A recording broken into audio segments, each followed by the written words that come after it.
अस्सलामु अलैकुम वरहमतुल्लाहि वबरकातुहू। अल्हम्दुलिल्लाहि रब्बिल आलमीन वस्सलातु वस्सलामु अला रसूलिहिल अमीन व अला आलिहि व अस्हाबिहि व अहले बैतिहि अजमाइन इला यौमिद्दीन। अम्मा बअदु फअऊज़ु बिल्लाहि मिनश शैतानिर रजीम। बिस्मिल्लाहिर रहमानिर रहीम। या अय्युहल्लज़ीना आमनू कुतिबा अलैकुमुस्सियामु कमा कुतिबा अलल्लज़ीना मिन क़ब्लिकुम लअल्लकुम तत्तक़ून। सदक़ल्लाहुल अज़ीम। रब्बि इश्रह ली सदरी व यस्सिर ली अमरी वहलुल उक़दतम मिन लिसानी यफ़क़हू क़ौली। सुब्हानका ला इल्म लना इल्ला मा अल्लमतना इन्नका अंतल अलीमुल हकीम। सम्मानित दर्शक श्रोता मंडली, আল্লাহ পাকের মেহেরবানিতে আল্লাহ পাকে দয়া করিয়া মায়া করিয়া আমরা রে রমজানের দ্বিতীয় দিনও আল্লাহ পাকে আমরা রে পৌঁছাইছইন। তান বড় এহসান, তান বড় মায়া। আজকে রমজানের মূল মকসুদ অর্থাৎ রমজান রোজা আমরা কিতা লাগে রাখি, রোজার এই কিতা এই মরুফরে সংক্ষেপে দুই একটি কথা বলব। কোরআনে করিমের যে আয়াত আমি পড়ছি, অন্যান্য আমার তকরিরের মধ্যে এই আয়াত আমি আনছি। আর আজকে এই আয়াতের মূল পয়েন্ট হইলে গিয়া যে রোজা আমরা রাখি কিতা লাগি। কোরআনে করিমের এই আয়াতের লাস্টের যে কথা যে লাআল্লাকুম তাত্তাকুন, রোজা ওটা লাগি রোজা রাখানি হয় যাতে রোজার মাধ্যমে আমরা তাকওয়া ইখতিয়ার করতে পারি। রোজার মূল এইম, রোজার মূল গোল, রোজার মূল লক্ষ্য উদ্দেশ্য হইলে গিয়া তাকওয়া ইখতিয়ার করা।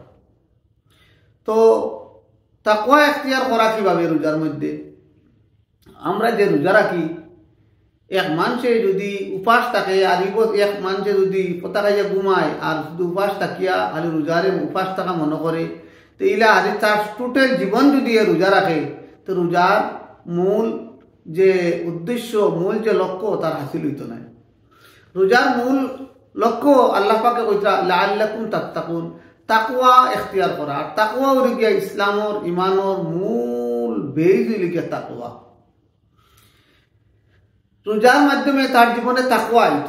কারণ দৈনন্দিন জীবনে আমরা রোজার থাকা অবস্থায় কোনো মানুষের চক্ষুর হেফাজত করতো, তার উপরে প্রথম দায়িত্ব হইল গিয়া চক্ষুর হেফাজত করতো। নবী করিম সাল্লাল্লাহু আলাইহি ওয়াসাল্লাম ফরমায়েন, শয়তানের তীরগুলোর মধ্যে এক তীর হইল গিয়া দৃষ্টি।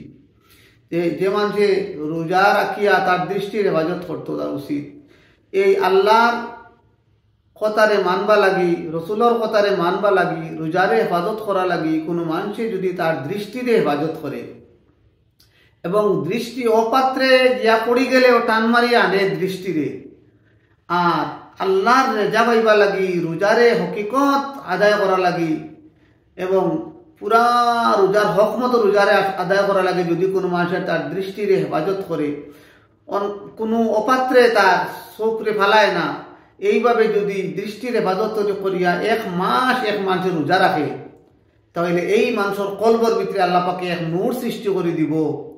আর এই নূরের দ্বারা হে পুরা 11 মাস তার দৃষ্টির হেফাজত করতে পারবো, যেহেতু রোজা মাসও এক মাস রোজার কারণে তার দৃষ্টির হেফাজত করছে। 2 নম্বর কথা, আমরা দৈনন্দিন জীবনে গীবতের মধ্যে বড় শরীক হই। গীবতরে একটা মজা, একটা আসর হিসাবে আমরা মনে করি। তো রোজা নষ্ট হওয়ার 2 নম্বর কারণ হইলে গীবত। তো এক মানুষ যদি রোজারে হেফাজত করা লাগি যে কোনো ধরনের গীবত থাকি এড়িয়া চলে, গীবতর আসর থাকি, গীবতর গফর আসর থাকি, যে আসর মধ্যে গীবত হওয়ার সম্ভাবনা আছে, রোজার হেফাজত লাগে যদি কোনো মানুষে গীবতরে এড়িয়া চলে, আল্লাহ সন্তুষ্টি লাগে গীবতর দ্বারা কাছে যায় না। এইভাবে এক মাস যদি হে গীবত থাকি বাঁচতে পারে, আল্লাহ পাকে তার কলবর ভিতরে এক নূর দিব, যে নূরের মাধ্যমে বাকি জিন্দগি 11 মাস এই গীবত থেকে বাঁচতে পারবো। যেহেতু 1 মাস গীবত থেকে বাঁচিয়া হে প্র্যাকটিস করছে, তার জীবনেও গীবত থেকে বাঁচার 1 মাস গীবত থেকে বাঁচিয়া থাকার অভ্যাস হয়ে গেছে। 3 নম্বর, রোজা নষ্ট হওয়ার কারণ মিছা কথা কোয়া। এক মানুষে রোজার হেফাজত করা লাগে যদি মিছা কথা কয় না, মিছা কথা থাকি বাঁচিয়া থাকে, কথা খাইয়া রোজার নিয়ত লগে যদি নিয়ত করে আল্লাহ আজকুর যে রোজাইবু টোটাল হক আদায় করি আমি রাখতাম, অন্য বা চাইতাম নাই, গিবত করতাম নাই, মিশা মারতাম নাই, পুরা টাইট করিয়ে যদি এভাবে রোজার হেফাজত লাগি 1 মাস টোটাল মিথ্যা থাকি মিশা থাকি বাঁচিয়া থাকতে পারে, তা আল্লাহ পাকে তার কলবের ভিতরে এক নূর দিব, যে নূরের মাধ্যমে বাকি 11 মাস হে মিশা কথা থাকি বাঁচিয়া থাকতে পারবো, সৎ জীবন যাপন করতে পারবো। যেহেতু তার মাঝে 1 মাস মিশা থাকি বাঁচার অভ্যাস প্র্যাকটিস তার করা আছে, রোজারে বাঁচাইবার লাগি, রোজারে হেফাজত করা লাগে 1 মাসে আনা মিশায় আসিল, গতিকে 1 মাস তার অভ্যাস হয়ে গেছে সত্য কথা কইয়া, গতিকে বাকি 11 মাস সত্য এবং সৎ জীবন যাপনে করতে পারবো। রোজার নষ্ট হওয়ার আরেকটা কারণ হইলে গিয়া যেমন ঝগড়া বিবাদ করা, কোনো ফসাদে লিপ্ত হওয়া, গুসা করা, এটা করলে রোজা নষ্ট হয়। তো সোসাইটির সমাজের মধ্যে রোজা মাসে দেখা যায় মানুষের গুসা বেশি করে, অথচ রোজা নষ্ট হওয়ার প্রধান কারণের মধ্যে কারণ লেগে চূড়ান্ত পর্যায়ের গুসা এবং কোনোখানে দরবারও বা কোনোখানে ঝগড়া বিবাদে লিপ্ত হওয়া। এক মানুষে তার রোজার হেফাজত করা লাগে, আল্লাহর সন্তুষ্টি অর্জন লাগে। যদি কোনো মানুষ কোনো মানুষের রাগান্বিত করার চেষ্টা করে, রোজার হেফাজত লাগে হে রাগ করে না, মুস্কি আসি দে আর কয় আমি তো রোজাদার। হাদিসের মধ্যে আইছে রোজা এক ধরনের ডাল স্বরূপ, শয়তানের আক্রমণ, গীবত, পরনিন্দা এবং ইতার সময় তার যখন মনে হইব এবং ঝগড়া বিবাদ গুসার সময় মনে হইব আমি রোজা, ওই সময় যদি হে রোজারে ডাল মনে করে করিয়া হে ইতা থাকি হে তারে হেফাজত করে, হে তারে হরাইয়া নে, তাহলে রোজা তা লাগি এক প্রোটেকশন হইব, এক ডাল স্বরূপ হইব। এইভাবে রোজারে হে যদি যখন ঝগড়া বিবাদ থাকি বা বাঁচবা লাগি, রোজারে হেফাজত করা লাগে, যদি হে 1 মাস প্র্যাকটিস করে যে আমি কোনো ঝগড়া বিবাদে লিপ্ত হইতাম নাই, আমি 1 মাস গুসা করতাম নাই, ওয়াল কাযিমিনাল গায়যা ওয়াল আফিনা আনিন নাস, গুসা যখন উঠি দিব তখন গুসারে পান করে নেওয়া, গিলি নেওয়া। পৃথিবীর দুনিয়ার মধ্যে সবচেয়ে তিক্তা জিনিস হইলে গিয়া গুসারে গিলা, এমন জহরটা কি আরো বড় তিক্তা হইলে গুসা।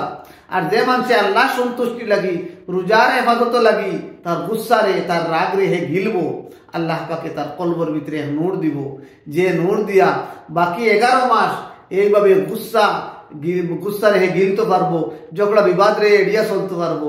যেহেতু রোজার হেফাজত লাগি 1 মাস অনর্গল এই গুসারে পান করার, এই গুসারে কন্ট্রোল করার তার মধ্যে প্র্যাকটিস হয়েছে, তার মধ্যে গুসারে কন্ট্রোল করার একটা এবিলিটি, একটা পাওয়ার তার মধ্যে তৈরি হয়েছে।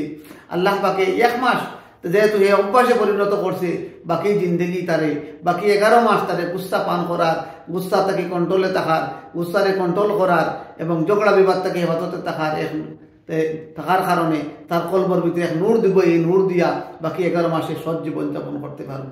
এইভাবে প্রত্যেকটা ক্ষেত্রে মিথ্যা কথা কোয়া তাকে নিয়া সঠিক সময়ে উঠা, বেশি নমাজ পড়া, রাত্রে তাহাজ্জুদ রক্ত উঠা, যে তাহাজ্জুদ এই সেহরি আমরা যে খাই, নিশা রাত্রে উঠিয়া সেহরি খাই, মুমিন রে আল্লাহ পাকে এই রোজার মাধ্যমে নিশা রাত্রে উঠার অভ্যাস, আল্লাহ পাক নিশা রাত্রে শেষ আসমান আমার আসমান হইয়া ডাকইন, সেউর কোনো আর্জি আসেনি, সেউর কোনো শেকায়ত আসেনি, সেউর কোনো কমপ্লেন আসেনি, আমারে কো আমি তো সেউর কোনো অভাব আসেনি, সেউর কোনো সমস্যা আসেনি, আমারে কো আমি সমস্যা দূর করবো, আমি সমস্যারে সমাধান করবো, অভাব থাকলে অভাবরে দূর করিয়া দিমু, যার আওলাদ লাগে আওলাদ দিমু, যার রিজেক লাগে রিজেক দিমু।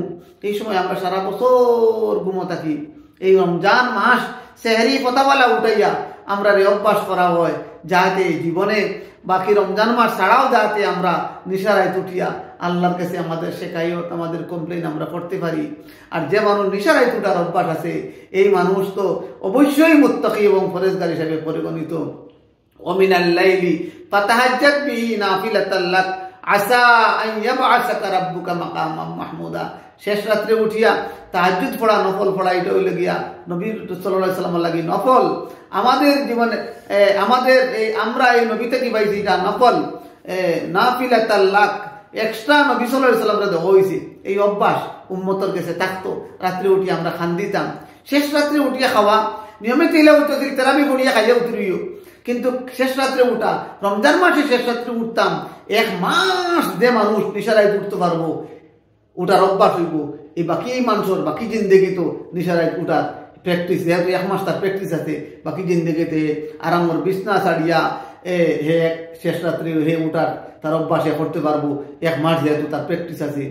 এইভাবে রোজার একটা করিয়া আমাদের রোজার অভ্যাসে, রোজার এক একটা প্র্যাকটিসে বাকি জিন্দগি তাকওয়া ইখতিয়ার করার শিক্ষা আমরা দে। আমরা যাতে রোজার মাধ্যমে আল্লাহ পাকের যে লক্ষ্য উদ্দেশ্য লাআল্লাকুম তাত্তাকুন, তাকওয়া বাক আমাদের জীবনে ইখতিয়ার করা, মিথ্যা থাকি বাঁচিয়া, গীবত থাকি বাঁচিয়া, চকুর হেফাজত করিয়া, গুসারে বন্ধ করিয়া, গুসারে হেফাজত করিয়া, গুসারে কন্ট্রোল করিয়া, এই সমস্ত মাধ্যমে নিশা রাত্রে উঠিয়া যাতে তাকওয়া অবলম্বন করতে পারি। আল্লাহ পাকে আমরা এই 2024 সালের এই রমজান মাস যাতে জীবনের এক পরিবর্তনের তাকওয়া ইখতিয়ার করার এক পাথে হিসাবে, তাকওয়া ইখতিয়ার করার আমরা এক রুখ হয়, জীবনের এক পরিবর্তনের এক সোর্স হয়। এইটা আল্লাহর কাছে দোয়া। রব্বানা তাকাব্বাল মিন্না ইন্নাকা আনতাস সামিউল আলিম ওয়া তুব আলাইনা ইয়া মাওলানা ইন্নাকা আনতাত তাওয়াবুর রহিম ওয়া সাল্লাল্লাহু আলা নবিয়িল কারীম ওয়া আলিহি ওয়া আসহাবিহি আজমাইন। আসসালামু আলাইকুম ওয়া রাহমাতুল্লাহি ওয়া বারাকাতুহু।